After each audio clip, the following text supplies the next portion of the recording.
சீராக்கு ஞானம் அதிகாரம் 33.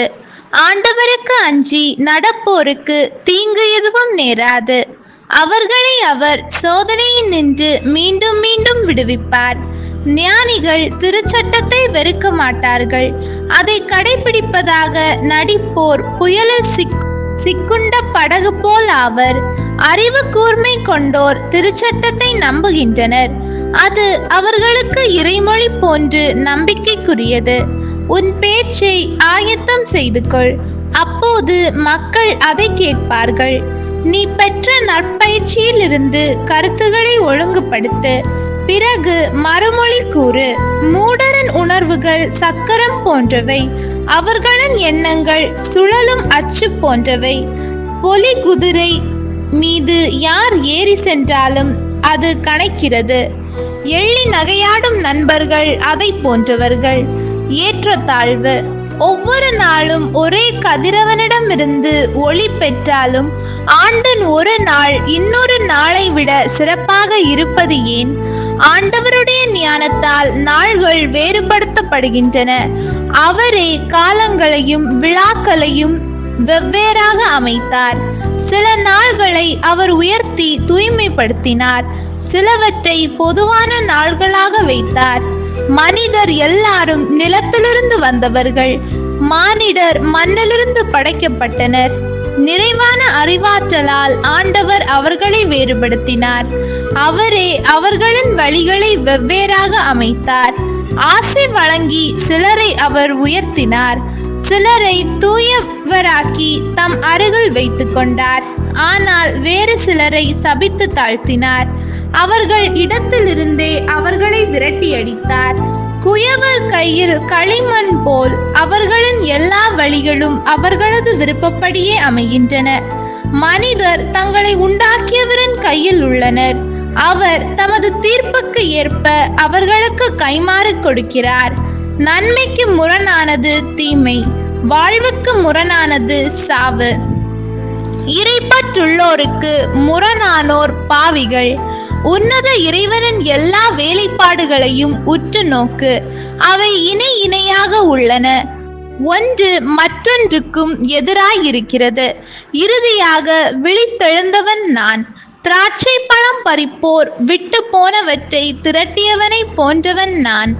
ஆண்டவரின் ஆசையால் நான் முதன்மை நிலை பெற்றேன்.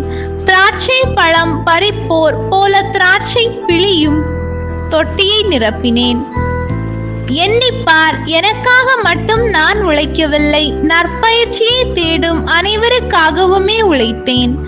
மக்களுள் பெரியோர்களே, நான் சொல்வதை கேளுங்கள். சபை தலைவர்களே, கூர்ந்து கேளுங்கள்.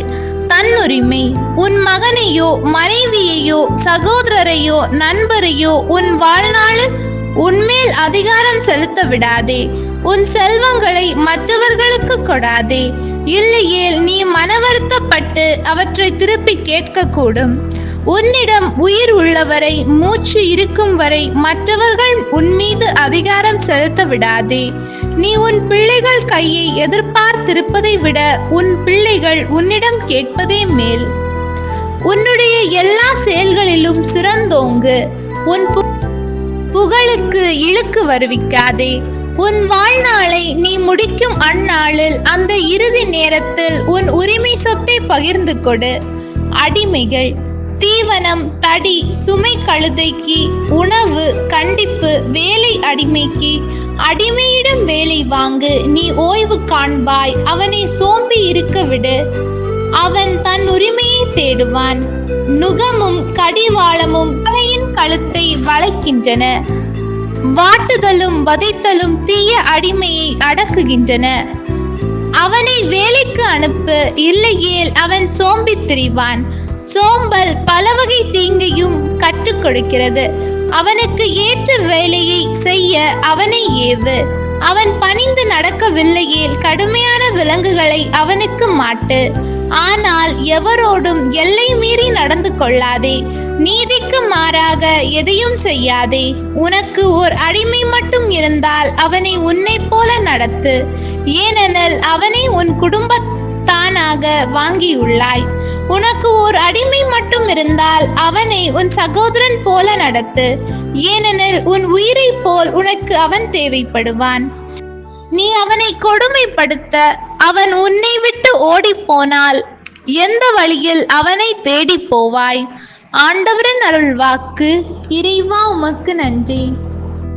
ஹோலி பைபிள் தமிழ் சேனலில் திங்கள் முதல் வெள்ளி வரை திருவிவிலியத்தின் ஒரு அதிகாரமானது பதிவேற்றம் செய்யப்படும். நம் அன்பு கடவுளின் ஆசியும் அருளும் இன்னும் பலருக்கு கிடைக்கப்பெற ஹோலி பைபிள் தமிழ் சேனலை சப்ஸ்கிரைப் செய்யவும், மேலும் உங்கள் உறவினர் மற்றும் நண்பர்களுடன் ஷேர் செய்யவும். நன்றி.